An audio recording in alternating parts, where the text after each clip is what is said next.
Japanese fighters intercept 3 Chinese drones in as many days.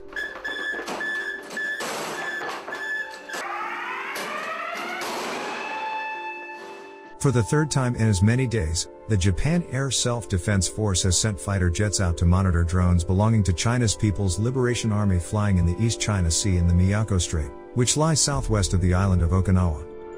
These intercepts underscore the Chinese military's growing unmanned aircraft capabilities, as well as the strategic significance of this body of water, which is one of a number of maritime passages linking the East China Sea to the Philippine Sea and the broader Western Pacific Ocean. This recent flurry of activity began on August 24, 2021, when a lone Tengen TB001 Scorpion medium-altitude, long-endurance mail drone flew into the East China Sea northwest of Okinawa.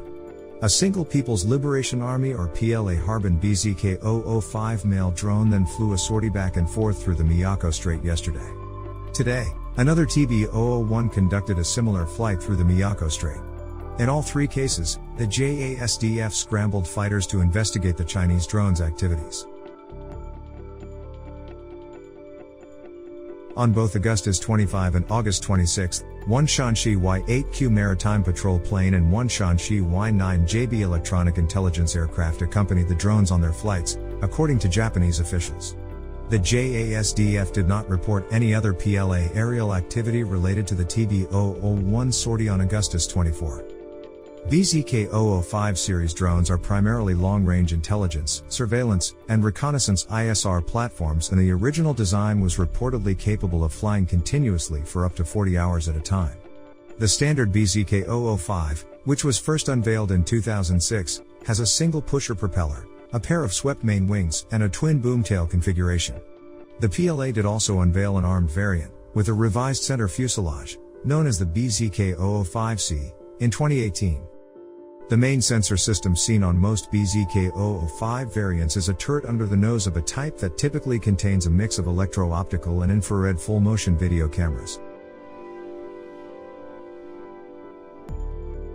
Pictures emerged last year of another version of this drone, called the BZK-005E, with a radar system under the nose, instead, and the electro-optical turret relocated to its lower central fuselage area. Pictures that the JASDF released of the BZK-005 flying through the Miyako Strait this week show this more recent configuration, with the radome under its nose and an under-fuselage optics turret. The BZK-005 is capable of beyond line-of-sight operations via satellite control and can be configured to be multi-intelligence gathering platforms. The TB001 Scorpion is also a long-endurance drone with a twin boom tail but is substantially different in its overall design from the BZK-005. The larger Scorpion, which was the first unmanned aircraft to come out of Tengen, a company that was only established in 2016, has a pair of engines, each driving a single propeller, one on either side of its central fuselage under its straight, high-mounted main wing. Unlike the BZK-005, the TB001 was designed from the outset as an armed drone, with 4 underwing hardpoints capable of carrying various stores, though it also has a sensor turret underneath its central fuselage. The pictures that the JASDF released of the Scorpions it intercepted this week do not show them carrying anything under their wings, but do show additional sensor systems, possibly a radar or electronic intelligence gathering pod, under their fuselages, as well as various antennas scattered around the airframe. Regardless, these twin-engine drones can be equipped with multi-intelligence gathering capabilities that are even more advanced than the TB001, including a radar mounted in their noses. They also have full beyond line-of-sight operations capabilities. Regardless, these drone sorties are just another reminder of China's growing unmanned capabilities and how they will soon become yet another major tactical and strategic challenge in the increasingly tense Indo-Pacific region.